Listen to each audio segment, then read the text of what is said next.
વડોદરામાં કેશવ બ્લીઝ નામની યોજનાના બહાને ગ્રાહકો સાથે કરોડોની છેતરપિંડી આચરનાર બિલ્ડર સુમિત નારાયણભાઈ પટેલને કપુરાઈ પોલીસે ઝડપી લઈ જેલ ભેગો કર્યો છે. દુકાનોના નામે લાખો રૂપિયા પડાવી ખોટા દસ્તાવેજો બનાવી વિશ્વાસઘાત કર્યાનો ગંભીર ગુનો સામે આવ્યો છે. હરણી રોડ વિસ્તારમાં રહેતા દમયંતીબેન પાંડુભાઈ યાદવે વર્ષ 2022માં બિલ્ડર સુમિત પટેલની કેશવ બ્લીઝ યોજનામાં દુકાન નંબર 14 અને 15 ખરીદવા માટે સંપૂર્ણ અવેજ ચૂકવ્યો હતો. આ સોદા અંગે બાપોદ સ્થિત સબ રજિસ્ટ્રાર કચેરીમાં કબજા વગરનો બાનાકાત પણ નોંધાવવામાં આવ્યો હતો. તપાસ દરમિયાન ખુલ્યું છે કે ફરિયાદીની જાણ બહાર બિલ્ડરે ખોટી સહીઓ કરી દુકાનોના બાનાકાત રદબાતલ કરવાના બનાવટી દસ્તાવેજો તૈયાર કર્યા હતા. આ ખોટા દસ્તાવેજોને સાચા તરીકે ઉપયોગમાં લઈ એ જ દિવસે બંને દુકાનો અન્ય ગ્રાહકો વરિયા ચંદ્રકાંતભાઈ તથા હિમાંશુભાઈને વેચી દેવામાં આવી હતી.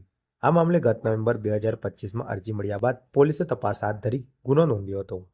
Vadodara police commissioner Narasimha Kumar, additional commissioner doctor Leena Patil અને ડીસીપી અભિષેક ગુપ્તાની સૂચનાથી કપુરાઈ પોલીસ મથકના PI D C Raval, PSI J K. Parmar અને પીએસઆઈ એલ.એન. સાસલા સહિતની ટીમે ટેકનિકલ સોર્સના આધારે આરોપી સુમિત પટેલની ધરપકડ કરી હતી. પોલીસ દ્વારા વધુ તપાસ ચાલુ રાખવામાં આવી છે અને અન્ય કોઈ પીડિતો હોવાની શક્યતા પણ નકારી શકાતી નથી.